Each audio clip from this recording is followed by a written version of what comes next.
When you think of installing a Modchip into the Gamecube, you'll most likely think of this, the Xeno GC. This chip has existed for a long time, and while it does the job, it leaves a lot to be desired.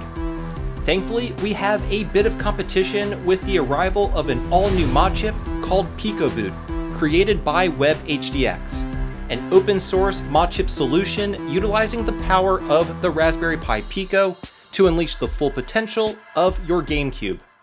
Let's take a look.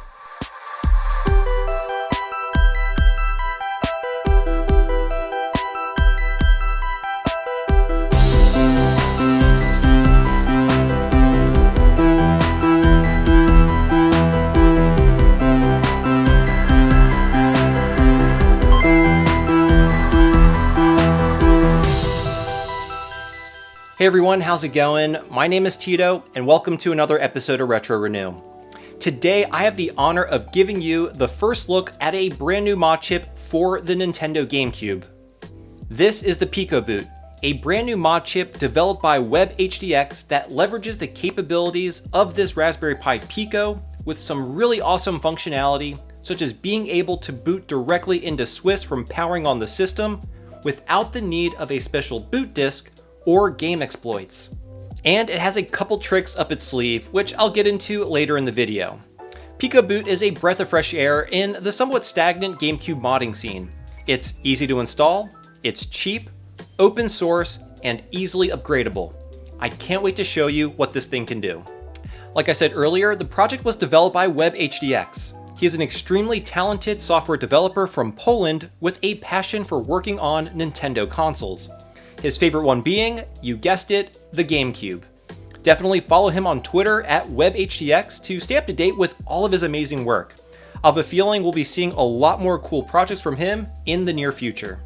Alright, so in this video, I'm going to show you all the things you need to install PicoBoot yourself. Then I'll demonstrate how to install and set it up step by step. Go over all of its features, review the pros and cons, and of course provide you with my overall thoughts. Okay, so the first and most important item you'll need is a Raspberry Pi Pico. These are thankfully readily available, inexpensive, and of course they are central to this mod. Next, you'll need either a SD Gecko or SD to SP2 adapter. I personally will be doing this mod with the SD to SP2, but it doesn't matter which one you go with. This is an adapter which allows you to connect an SD card via the serial port 2 on the bottom of the GameCube. These are also cheap and readily available. And speaking of which, the last thing you'll need is of course a SD card. This will be used to store the Swiss software files along with any other homebrew you wish to use, and all of your games will be stored here as well. And that's it. That's everything you'll need for this mod. Now let me show you how to install it into your Nintendo Gamecube. Alright, first thing we need to do as usual is tear down the console. The GameCube's top shell is held on by four 4.5mm security screws called game bits, which are on the bottom of the console. Once they're all removed, you can flip over the console and slide the top cover off. Then tilt the controller port assembly forward and pull out the ribbon cable.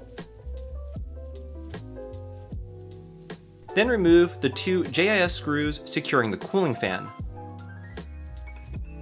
Unplug the power cable, and then lift out the fan assembly. Then remove the back panel cover and set it aside. Next, unfasten the 12 screws securing the optical drive assembly. Unfasten these four smaller screws atop both memory card ports, and you should be able to lift off the optical drive assembly, exposing the motherboard along with the heatsink, which we'll also have to remove. It is held on by 6 screws, so go ahead and remove those. Once they're all out, very gently wiggle the heatsink off. It's held on by the thermal pads, but with a little bit of persuasion, it should come off. If possible, try to remove the heatsink with the thermal pads intact, but that may not be possible. So unfortunately, part of my thermal pad tore off and got stuck on the GameCube's GPU. So I'm going to use a soft plastic spudger to remove the remnants. And then I come in with a Kim Tech wipe with some IPA to clean it all up. I'll also clean up the CPU and the 2 memory modules while I'm at it. Now it's time for a bit of soldering, which will be done in this region of the board. WebHDX made a very good, easy to read diagram to show you where all the wires go. I'm doing this mod on a DOL-001 model GameCube, but he also has a diagram for the DOL-101, so make sure you are referencing the correct diagram. Alright, let's first start with the IPL chip. Go ahead and tin this leg, and then solder a wire to it. This will connect to the GP4 pin on the Pico. Now, it's a good idea to use different colors for all the wires and document what GPIO pins they go to. This will make it easier when connecting the other ends of the wires to the Pico later on. Alright, next solder a wire here to the second pin from the left. This will attach to both the GP6 and GP7 pins on the Pico. Now we're going to solder to ground, but we'll be bridging 2 pins together in the process. I'll show you an easy way on how to do it. After tinning the 2 pins as shown, strip the wire a little more than usual, perhaps about half a centimeter. Then solder one end of the wire to the pin as shown, so that the exposed wire also passes by the other pin. Then just solder the exposed wire to the larger pin as shown, and now both pins are bridged together. Great, now solder a wire here which will connect to the GP5 pin. And lastly, solder a wire here. This will connect to the 3v3 pin on the Pico. And this is what everything should look like when all the wire connections are made. Okay, so now I'm going to route all the wires over here to the left and then group them together with some heat shrink tubing. This does 2 things. It'll keep the wires organized and together, and it'll provide some protection when we eventually reinstall the optical drive, but that'll become more clear once we get to that step. But before we move forward, I'm going to install new thermal pads. This is optional, and if you're able to remove the heatsink and keep the thermal pads intact, there's no reason you can't reuse them. Alright, once it's clean, I'm going to install the new thermal pads. Now be aware that each chip requires a different thermal pad thickness. I'll indicate the thickness of each pad on screen. Also, don't forget to remove the protective plastic film.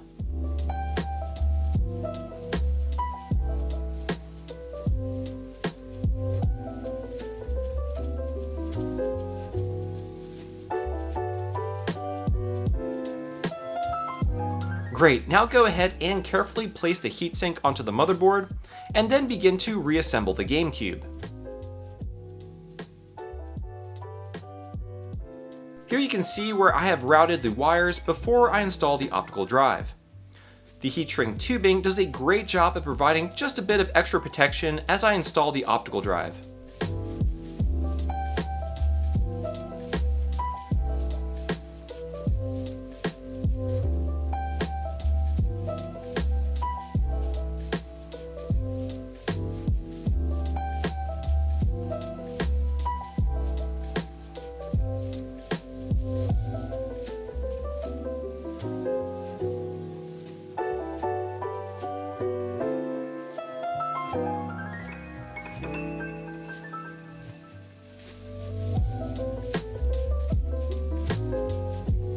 Now before we solder the wires to the Pico, we first need to load up the firmware. To do that, head over to the PicoBoot GitHub, which I'll have linked down below. Then locate and download the firmware file called PicoBoot.uf2. I went ahead and just saved it to my desktop. Now grab the Pico and press and hold the Boot SEL button while plugging it into the computer through the USB micro port as shown. This will then automatically show up on the computer as a mass storage device.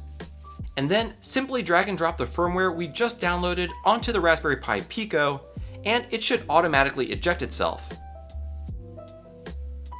Then disconnect it from the computer and your Pico is ready for the next step. So I'm planning to mount the Pico here, and my wires have enough length to accommodate that, so let's solder the wires up. First up is the red wire, which will connect to the 3v3 pin. Next is ground, which will go here. And then here I need to bridge the GP6 and 7 pins. I'm going to use the same method I did on the ground pins on the GameCube motherboard. I'll strip some excess shielding on the wire and then solder first to the furthest pin and then to the other. Great, now they're both bridged together. Next up is the white wire, which connects to GP5. And lastly is the blue wire, which connects to GP4. And this is how everything should look when completed. Go ahead and add some double-sided tape here. I'm using some VHB tape, which works great. Peel the release paper, and then stick on the Pico.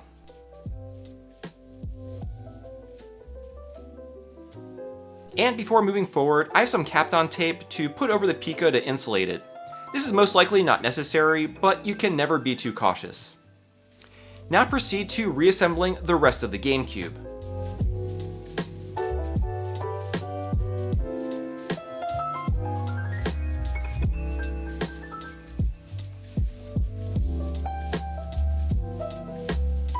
Okay, before moving forward, we need to install Swiss onto our SD card, which thankfully is super easy. So, grab your SD card and insert it into the computer. We first need to format it to FAT32. If you're using a card that's larger than 32 gigabytes like me, then you'll need a special formatting software. I'm using GUI Formatter, which I'll also have linked down in the video description. Open the formatting application and go ahead and make sure you have selected the SD card drive and then format it. Next, head over to the Swiss GitHub, which I'll have linked down below, and download the latest version of the software, which as of the making of this video is R1336. Once it's downloaded to your desktop, go ahead and extract the files to your SD card.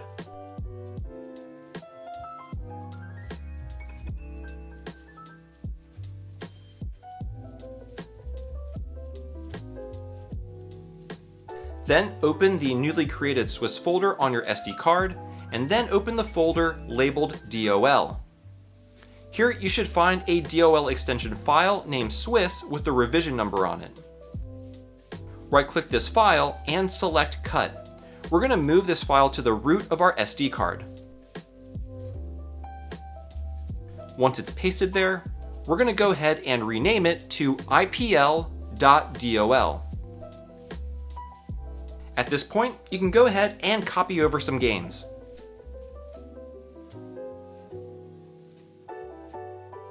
Once that's done, eject your SD card, put it into the SD to SP2 adapter, and then put it back in your newly modified GameCube. I'm just so ecstatic that we now have a new mod chip for the GameCube. WebHDX stated that part of the influence of creating this new mod chip was to lay the Xeno GC to rest as the current dominant mod chip, which in his words is long overdue. The Xeno GC, while it does the job of allowing for homebrew and region-free gameplay, definitely has some issues. First, in order to launch homebrew, such as Swiss, you need either a special boot CD or utilize game exploits, neither of which are convenient.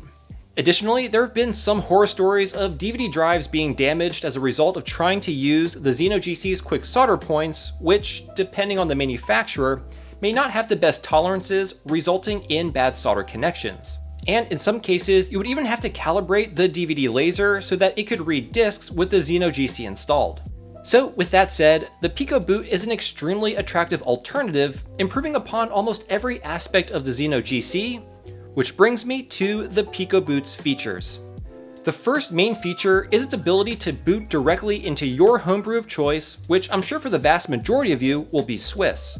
This is done seamlessly without the need of a special boot disk or game exploits, which is super convenient. Now, another amazing feature is that you can actually boot into up to 3 additional homebrew.dol files by holding down either the B, X, or Y button while turning the console on. Allow me to demonstrate. First, let's grab the SD card from the GameCube and insert it into our computer. Let's say that I want to be able to quickly boot into GBI, or Game Boy Interface, which is a popular homebrew application that allows you to get the most out of the GB Player add-on. Well, we can certainly do that. First, we need to download the GBI files. Head over to the GBI wiki, which I'll have linked down below. On the side, you'll see a link to download both the main software package and extra package. download these both and unzip them.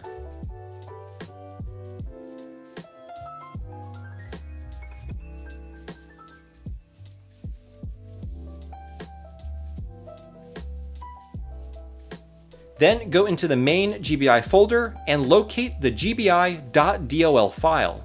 Move this file, not copy it, out of the folder and place it into the root directory of the SD card.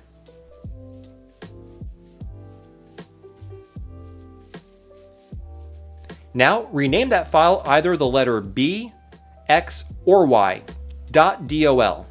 Depending on how it's named will determine whether you need to press the B, X, or Y button at boot to load this application. For this example, I'll rename it b.dol. Great, now eject your SD card and put it back into your GameCube. Then install the GB Player add-on, and before turning the console on, hold down the B button while powering on the GameCube.